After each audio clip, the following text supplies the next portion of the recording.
Chef Mike Nyland. I'm a Tucson personal chef, and today I'm going to show you how to make a pizza base using self-rising flour. The ingredients are 2 ounces of olive oil, 2 ounces of salt, 4 ounces of sugar. You need less yeast than other types of pizza doughs because of the self-rising flour, so it's only 1 ounce of yeast, 1 cup of water, and 3 cups of flour. We're going to add our water first, then our olive oil, then the salt and sugar,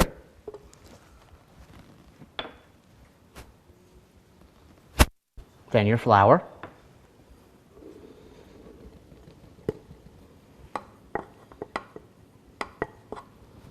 then your yeast, because you don't want to put your yeast in with the salt because it will kill it.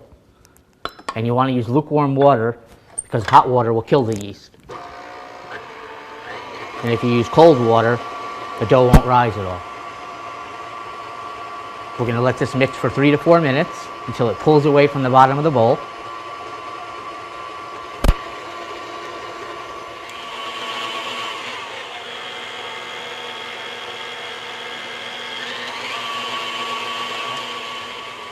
Now that it's been mixing 3 to 4 minutes, it's pulling away from the bottom of the bowl very nicely.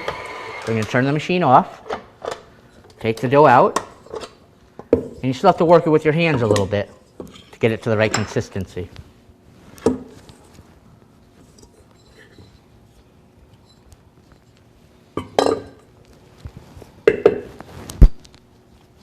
Doing this gets the air bubbles out of it when you're baking the pizza and gets any sags out of the bottom of the dough and seams, which will make holes when you go to roll your dough out. So you keep working it to get all the seams out. And that's how you make a self-raising pizza dough.